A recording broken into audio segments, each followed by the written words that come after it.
آج ہم خدا کے پاک کلام کی روشنی میں خداوند یسوع مسیح کی زمینی زندگی کے دوران ایک منفرد معجزے کے بارے میں سیکھیں گے جو اپنے آپ میں ایک الگ نوعیت کا معجزہ ہے۔ اور جب ہم خدا کے پاک کلام کے مطابق اس میں سے سیکھیں گے تو یقیناً یہ ہماری ہدایت اور رہنمائی کے لیے ہوگا اور ہماری ایمان کی تقویت کے لیے ہوگا۔ خداوند یسوع مسیح کے اس معجزے کو متی کی انجیل اس کے 15 باب کی 21 سے 28 آیات میں اور مرکز کی انجیل اس کے 7 باب کی 24 سے 30 آیات میں قلم بند کیا گیا ہے، اور دونوں اناجیل کے مصنفین اس واقعے کو منفرد انداز سے قلم بند کرتے ہیں، اور جب ہم دونوں کا مطالعہ کرتے ہیں تو وہ ہماری رہنمائی کرتے ہیں اس واقعے کو بہتر اور لائق طور پر سمجھنے کے لیے۔ متی کی انجیل ہمیں بتاتی ہے کہ خداوند یسوع مسیح وہاں سے نکل کر سور اور سیدا کے علاقہ کی طرف روانہ ہوا۔ وہاں سے نکل کر مراد ہے گلیل کے علاقہ سے نکل کر سور اور سیدا کے علاقہ کی طرف روانہ ہوا۔ گلیل کا علاقہ یہودی اکثریت کا علاقہ ہے، اور خداوند یسوع مسیح نے اپنی زمینی خدمت میں تقریباً 2 سال گلیل اور اس کے گرد و نواح کے علاقہ میں خدمت کے کام کو سر انجام دیا، اور اب وہ یہودی علاقہ سے غیر اقوام کے علاقہ میں خدمت کے لیے جاتا ہے۔ جبکہ مرکز کی انجیل ہمیں بتاتی ہے کہ وہ ایک گھر میں پہنچا اور پوشیدہ رہنا چاہتا تھا، لیکن پوشیدہ نہ رہا، اور وہاں ایک عورت اپنی فریاد لے کر خداوند یسوع مسیح کے پاس آتی ہے۔ متی رسول ہمیں بتاتا ہے کہ وہ عورت کنانی تھی، جبکہ مرکز کی انجیل ہمیں بتاتی ہے کہ وہ عورت یونانی تھی اور قوم کے لحاظ سے سور فنیکی تھی۔ تو اس حوالے کو بہتر اور لائق طور پر سمجھنے کے لیے اس کے پس منظر کو جاننا ضروری ہے۔ سور اور سیدا کا علاقہ جو ہے وہ مشرقی بحر روم کے ساحل پر واقع تھا، اور ہے موجودہ زمانہ میں یہ لبنان کا حصہ ہے، اور لیکن اس وقت یہ سور اور سیدا کے دونوں شہر جو ہے فنیکے ملک کے 2 اہم شہر تھے، اور یہ انتہائی اہمیت کے حامل تھے اس وقت۔ اور پیدائش کی کتاب اس کے 10 باب کی 15 آیت کے مطابق وہاں سامی نسل کے لوگ جو تھے وہ بستے تھے، اور یہ علاقہ جو ہے یہ وعدہ کی ہوئی سرزمین کا حصہ تھا، یعنی ملک کنعان کا حصہ تھا۔ اور یشوع کی کتاب اس کے 11 باب کی 8 آیت کے مطابق یشوع نے اس علاقے پر قبضہ کیا تھا، لیکن اس قبضے کو وہ قائم نہیں رکھ پایا۔ اور یہاں فنیکے کا مطلب ہے لکڑیوں کا گھر یا لکڑیوں کا ملک، اور پہلا سلاطین اس کے 5 باب کی 6 آیت کے مطابق ہیکل میں استعمال ہونے والی لکڑی اسی علاقے سے لائی گئی تھی اور پھر ہیکل میں استعمال کی گئی تھی۔ اور یہاں بسنے والے لوگ بت پرستی کرتے تھے اور بال دیوتا کی پرستش کرتے تھے، اور خدا نے اپنے کلام میں قوم بنی اسرائیل کو سختی کے ساتھ منع کیا تھا کہ وہ اس علاقے کے لوگوں کے ساتھ کسی بھی طرح کا تعلق نہ رکھے۔ لیکن پہلا سلاطین اس کے 16 باب کی 31 آیت کے مطابق اخیب بادشاہ نے اسی علاقہ سے تعلق رکھنے والی ایک عورت سے شادی کی، اور پھر اسے خوش کرنے کے لیے اس نے بال دیوتا کا مندر بنوایا، اور اسرائیل کا خدا اس پر غصہ کرتا ہے، اس پر دکھ کرتا ہے، اور پھر اس پر سزا کو صادر کرتا ہے اور اس بادشاہ پر لعنت کرتا ہے. اور اس کی لعنت کا عالم یہ تھا کہ خدا کہتا ہے کہ اس کی لاش کو کتے چاٹیں گے، اور ایسے ہی اخیب کی لاش کو جو ہے وہ کتوں نے چاٹا. تو یہ سارا پس منظر اس بات کو ثابت کرتا ہے اور ظاہر کرتا ہے کہ یہودی قوم سامریوں سے زیادہ اس علاقے سے تعلق رکھنے والے لوگوں سے نفرت کرتے تھے. اور ایک اندازے اور خیال کے مطابق مقدس اسطفنس کو اسی علاقے میں شہید کیا گیا تھا. اور ایمان کی کتاب اس کے 11ویں باب کی 19ویں آیت کے مطابق پالوس رسول اسطفنس کی موت کے بعد، اس کی شہادت کے بعد، اسی علاقے میں خدا کے کلام کی منادی کرنے کے لیے گیا. یعنی جو عورت خداوند یسوع مسیح کے پاس آتی ہے وہ اس علاقے سے تعلق رکھتی تھی جو خدا کے احکام کے خلاف زندگی بسر کرتے تھے، اور نہ صرف خدا کے کلام کے خلاف زندگی بسر کرتے تھے بلکہ خدا کے لوگوں کو تنگ بھی کرتے تھے. اور اس علاقے سے تعلق رکھنے والی عورت جو ہے وہ خداوند یسوع مسیح کے پاس اپنی فریاد لے کر آتی ہے، کیونکہ خدا کا پاک کلام بتاتا ہے کہ اس کی بیٹی جو تھی وہ بدروح گرفتار تھی اور جس کی وجہ سے وہ پریشان تھی. اور اس عورت کے اس عمل سے ہمارے لیے سیکھنے کی بات یہ ہے کہ جب ہم پریشان ہوتے ہیں بیماری کے باعث، کسی مشکل کے باعث، کسی پریشانی کے باعث، یا ہمارا کوئی عزیز کسی بیماری، کسی پریشانی یا کسی مصیبت میں مبتلا ہوتا ہے، تو پھر ہم اس کی وجہ سے اپنے باطن میں تکلیف اور دکھ محسوس کرتے ہیں. اور اس وقت ہمیں کس کے پاس آنا چاہیے؟ مسیح یسوع کے پاس آنا چاہیے اپنی فریاد، التجا اور منت کو لے کر. اور وہ عورت جب اپنی بیٹی کی وجہ سے دکھی تھی تو وہ خداوند یسوع مسیح کے پاس آتی ہے، اور آ کر وہ اس سے کہتی ہے کہ اے ابن داؤد مجھ پر رحم کر. ایک غیر قوم کی عورت خداوند یسوع مسیح کو ابن داؤد کہتی ہے، اور ابن داؤد یسوع مسیح کے مسیح ہونے کا اقرار تھا، کیونکہ خدا نے قوم بنی اسرائیل سے یہ وعدہ کیا تھا کہ داؤد کی نسل سے وہ مسیح کو پیدا کرے گا جس کی بادشاہت ابد تک رہے گی. اور خداوند یسوع مسیح کے یروشلم شہر میں داخلے کے وقت یروشلم میں لوگوں نے ابن داؤد کے نعرے لگائے اور ہوشنا کے نعرے لگائے کہ وہ وعدہ کیا ہوا مسیح ہے. اور ایک غیر قوم کی عورت جو ہے وہ خداوند یسوع مسیح کو ابن داؤد کہہ کر پکارتی ہے، یعنی اسے وعدہ کیا ہوا مسیح کہہ کر پکارتی ہے.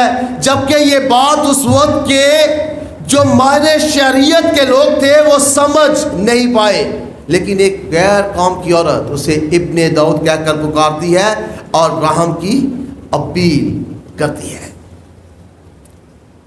یہ ایک منفرد معجزہ اس لحاظ سے ہے کہ جب ایک عورت خداوند یسوع مسیح کو ابن داؤد کہتی ہے، اس سے رحم کی اپیل کرتی ہے، لیکن خدا کا پاک کلام بتاتا ہے کہ خداوند یسوع مسیح نے اسے جواب نہیں دیا.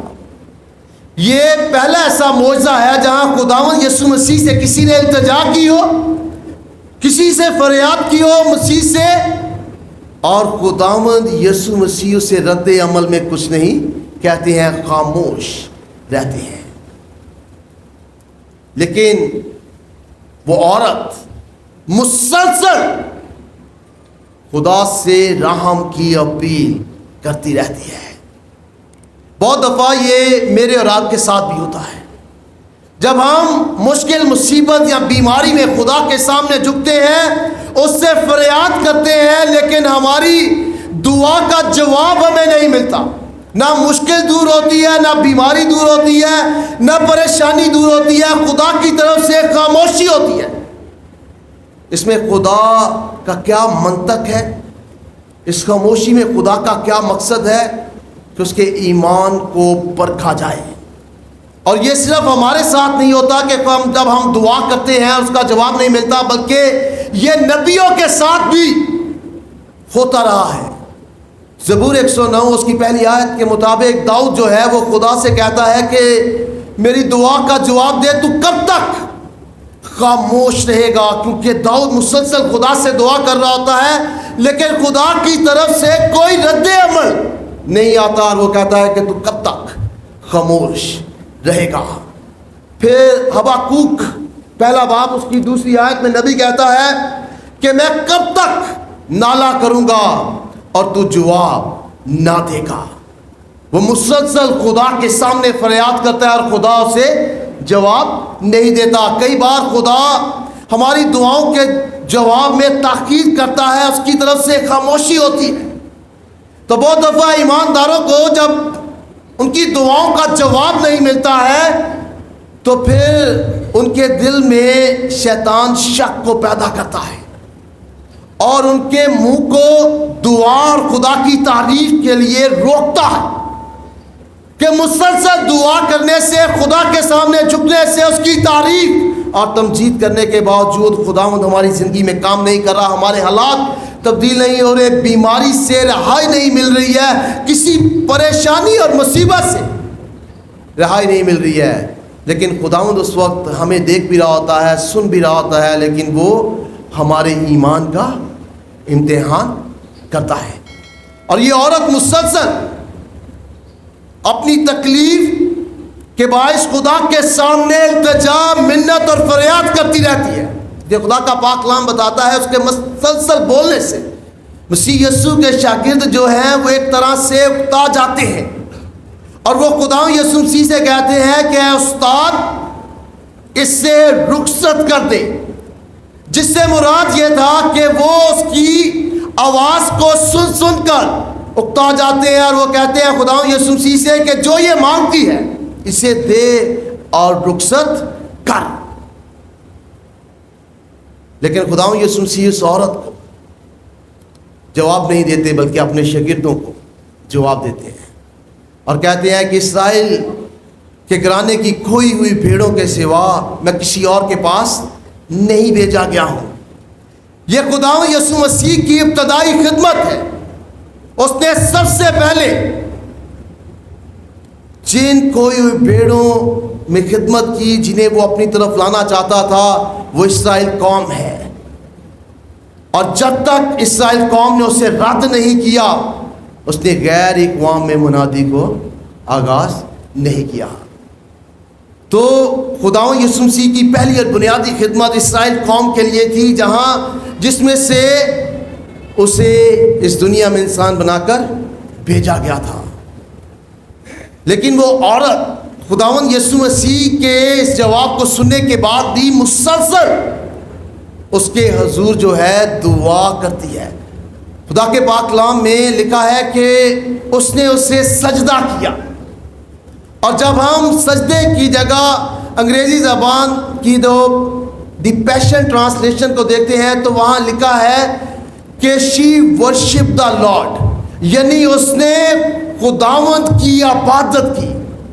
جب خداوند کی طرف سے خاموشی ہوتی ہے، وہ اس کی طرف، اس کی التجا پر کان نہیں لگاتا ہے، اسے جواب نہیں دیتا، وہ مصیبت میں ہوتی ہے، دکھ میں ہوتی ہے، اور وہ اس وقت بھی خداوند کو سجدہ کرتی ہے اور اس کی تعریف اور تمجید کرتی ہے۔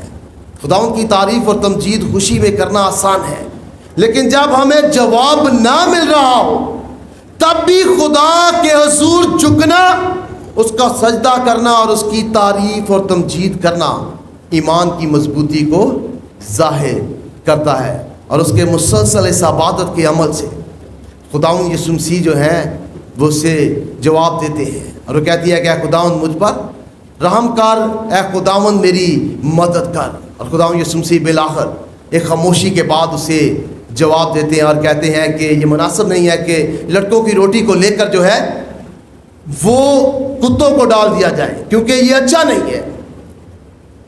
یہ بڑے سخت الفاظ ہیں، اور کئی بار اس معجزے کو صرف اسی بنیاد پر کلیسیاؤں میں عام طور پر بیان نہیں کیا جاتا، کیونکہ خداوند یسوع مسیح کی طرف سے سخت الفاظ کا استعمال ہوا ہے۔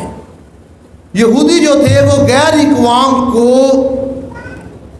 کتا کہہ کر پکارتے تھے، خدا کے پاک کلام میں یہ بیان ہے۔ زبور 22 اس کی 20ویں آیت میں داؤد کہتا ہے کہ مجھے کتوں کے قابو سے بچا۔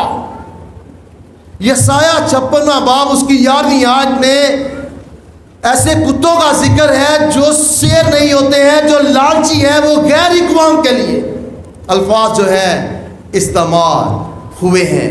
اور خداوند یسوع مسیح جب یہ کہتے ہیں کہ لڑکوں کی روٹی کو لے کر کتوں کو ڈالنا اچھا نہیں ہے، تو اس سے مراد یہ ہے کہ وہ اپنی خدمت کو، اپنی قدرت کو سب سے پہلے اسرائیل میں ظاہر کرے گا، اور اسرائیل سے پہلے غیر اقوام میں ظاہر کرنا اچھا نہیں ہے۔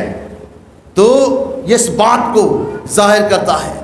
لیکن خداوند یسوع مسیح کے سخت جواب کے باوجود اس عورت کا جو رد عمل ہے وہ انتہائی شاندار ہے۔ اس نے غصہ نہیں کیا، وہ جو ہے کسی مایوسی کا شکار نہیں ہوئی ہے، بلکہ جو الفاظ اس نے کہے وہ اس کے ایمان کی وسعت کو ظاہر کرتی ہے۔ وہ کہتی ہے کہ ہاں، لیکن کتے بھی تو مالک کی میز سے گرنے والے ٹکڑوں میں کھاتے ہیں۔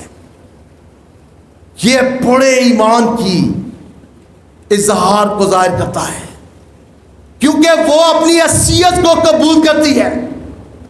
وہ اس بات پر غصہ نہیں کرتی ہے، وہ اس بات کا اقرار کرتی ہے کہ وہ غیر اقوام سے ہے، اور خداوند کے سامنے اس کی کسی بھی طرح سے کوئی حیثیت نہیں ہے، اور وہ اقرار کرتی ہے کہ اس کی میز سے گرنے والے ٹکڑوں سے بھی جو ہے وہ پل سکتی ہے۔ یہ انتہائی حلیمی اور انکساری اور عاجزی کو ظاہر کرتا ہے خداوند کے سامنے۔ اور اس کی ایک خوبصورت مثال جو ہے ہمیں دوسرا سلاطین اس کے 8ویں باب کی 13ویں اور 14ویں آیت میں ملتی ہے، جہاں حزقیل کا ذکر ہے۔ حزقیل جو ہے وہ خدا کے سامنے کہتا ہے کہ میں کتے کے برابر ہوں، میری کیا حیثیت ہے۔ یہ خدا کے سامنے اس کی انکساری اور عاجزی اور حلیمی ہے۔ وہ اپنے آپ کو انتہائی کم تر درجے پر خدا کے سامنے سمجھتا ہے، اور اس کی اس انکساری کے باعث اسے خدا برکت دیتا ہے، اور خدا کی قدرت اس کی زندگی میں ظاہر ہوتی ہے۔ الیشع نبی کہتا ہے کہ خدا نے مجھ سے کہا ہے کہ تو آرام کا بادشاہ ہوگا۔ اس کی اس انکساری کے باعث خدا نے اسے وہ مقام بخشا جو اس نے سوچا بھی نہیں تھا۔ خدا کی قدرت اس انکساری کے باعث اس کی زندگی میں ظاہر ہوتی ہے۔ اس لیے خدا کے پاک کلام میں لکھا ہے کہ خدا ان کے سامنے فروتنی کر تو وہ تمہیں وقت پر سر بلند کرے گا۔ انتہائی عاجزی اور انکساری کے ساتھ خدا ان کے سامنے پیش ہونے کو ظاہر کرتا ہے۔ جب ہم اپنے آپ کو خدا کے سامنے سب سے کم درجے پر لاتے ہیں اور خدا کی قدرت اور اس کی پاکیزگی کا اقرار کرتے ہیں، اور جب کوئی اس طرح کے ایمان سے آتا ہے تو خداوند کی میز سے گرنے والے روٹی کے ٹکڑے بھی ہمارے اندر زندگی کا سیلاب پیدا کر دیتے ہیں۔ وہ ٹکڑے بھی ہمارے اندر شفا اور تندرستی کا سیلاب اور قدرت کو پیدا کرنے کا اختیار رکھتے ہیں۔ اور ایسا ہی ہوا۔ خداوند یسوع مسیح نے پہلی دفعہ کسی سے کہا کہ تیرا ایمان بہت بڑا ہے۔ ایک لمبی طویل خاموشی کے بعد، خداوند کے سخت جواب کے بعد بھی اس نے اپنے ایمان کو کھویا نہیں ہے، بلکہ وہ خداوند کی میز سے گرنے والی ایک بوند سے بھی ایمان رکھتی تھی کہ اس سے اس کی بیٹی کو شفا ملے گی۔ اور اس کے ایمان کے باعث خداوند یسوع مسیح نے اسے کہا کہ تیرا ایمان بہت بڑا ہے۔ جبکہ جو شاگرد خداوند یسوع مسیح کے ساتھ تھے انہیں خداوند یسوع مسیح نے کہا کہ تھوڑے ایمان والو ہے، کم اعتقاد ہو۔ اور ایک غیر قوم کی عورت کو خداوند یسوع مسیح نے کہا کہ تیرا ایمان بہت بڑا ہے۔ اور وہ اس لیے کہ وہ خداوند کے سامنے عاجزی اور انکساری کے ساتھ آتی ہے، خداوند کے سامنے مسلسل التجا، منت اور فریاد کرتی ہے۔ اور خدا کے پاک کلام میں لکھا ہے جب خدا یسوع نے کہا کہ تیرا ایمان بہت بڑا ہے، تیرے ایمان کے مطابق اور تیرے چاہنے کے مطابق ویسا ہی ہو، تو اسی گھڑی اس کی جو بیٹی ہے اس نے شفا پائی ہے۔ خدا کی قدرت آج بھی اسی طرح کام کرتی ہے، وہ ہمارے لیے مہیا ہے، لیکن ہم نے خدا کے حضور کیسے آنا ہے؟ عاجزی انکساری کے ساتھ، مضبوط ایمان کے ساتھ، اور مشکل مصیبت میں بھی خدا کی تعریف، عبادت اور تمجید کرتے ہوئے اس کے حضور آنا ہے، پھر خدا کی قدرت بھی ہماری زندگی میں ظاہر ہوگی۔ تو خداوند مجھے اور آپ کو اس طرح کا ایمان اور اس طرح سے خدا کی عبادت، تعریف اور بندگی کرنے کی توفیق بخشے، اور اس پاک کلام کے وسیلہ سے بڑی برکت دے۔ شکریہ۔ Thanks for watching. To watch more, subscribe, like and comment. Don't forget to Guardians of Faith PCP Gacker. Follow now.